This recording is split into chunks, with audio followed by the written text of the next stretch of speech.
इथे काय करतेस तू? खोलीच्या बाहेर कशी आलीस? कुणाच्या परवानगीने आलीस तू?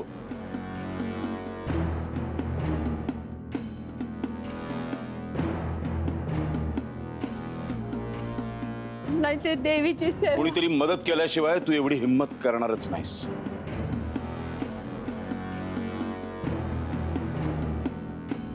कोणी केली मदत?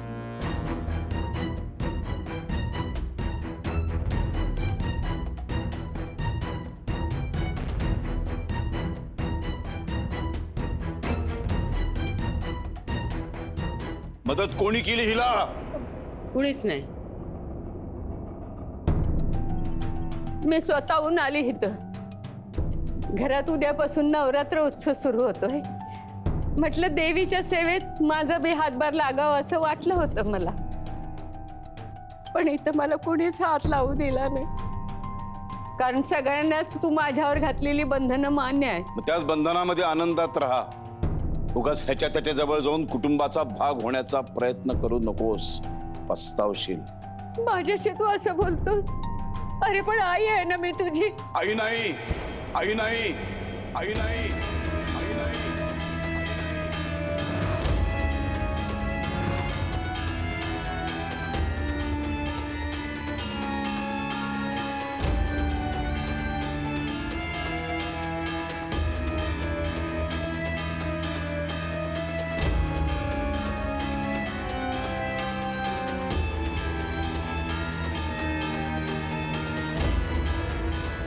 आई नाही, हा सावत्र आई.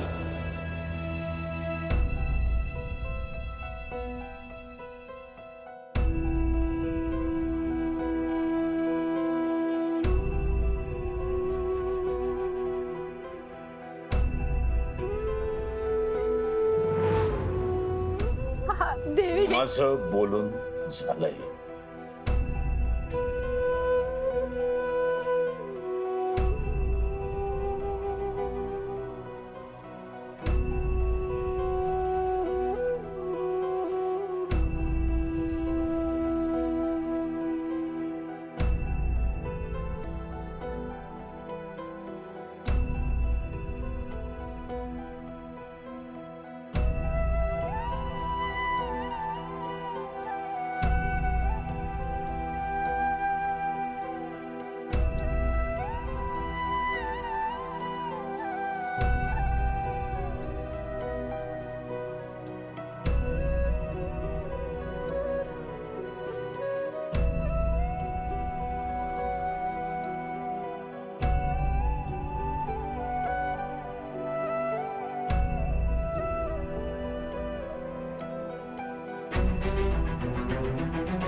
अण्णा, पण मग असं असताना ती माणसं त्या घरात कशी राहत असतील? मला तर त्यातल्या त्यात त्या घरातल्या बायांचीच किव येऊ राहिली. हे सगळं त्या कसं काय सहन करतात? मावा तर श्वासच अडकला असता. कधीच घरातून पळाले असते. पोरी जरा जरा हे तू हे विचारतो यापर्यंतच ठेव. इथं अजिबात उधळू नको. अरे जे वाट्याला आलंय ते त्या बायकांना मान्य आहे. आपण कशाला आपलं डोकं लावायचं? आपण आपलं आपलं इमानी इतबारे काम करायचं आणि निघायचं. अजिबात जास्तीचं काही वागायचं नाही तिथं सांगून ठेवतोय. तुमचं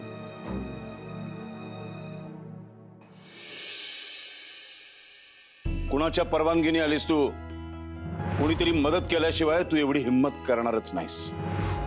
अरे मी तुझी आई आहे आई ना. नाही, सावत्र आई. उगाच ह्याच्या त्याच्या जवळ जाऊन कुटुंबाचा भाग होण्याचा प्रयत्न करू नकोस. पस्तावशील. आजी, आजी,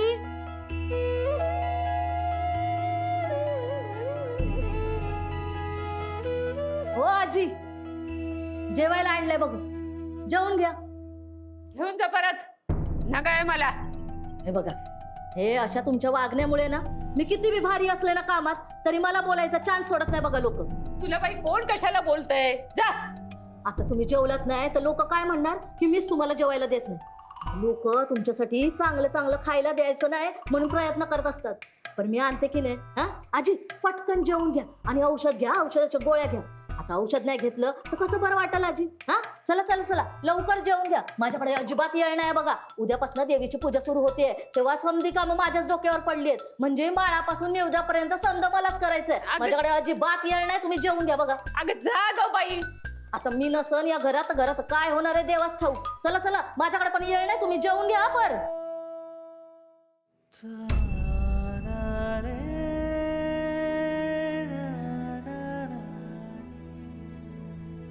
मनाचं दुखणं पोटाला नाही समजायचं, मग कुणाला समजणार?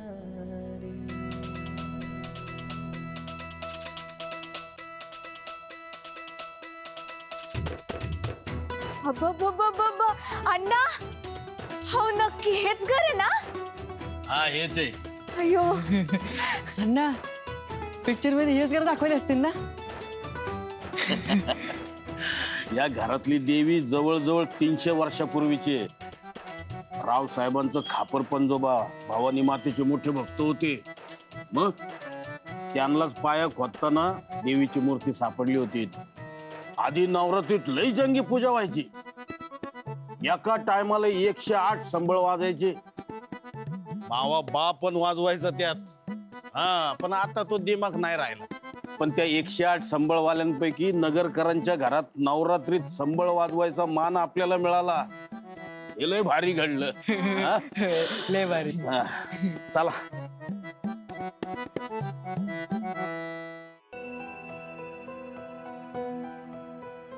नाही सहन होत आता मला. ही बंधन, रोजचा अपमान, ती तुच्छतेनं माझ्याकडे बघणारी नजर नाही सहन होत.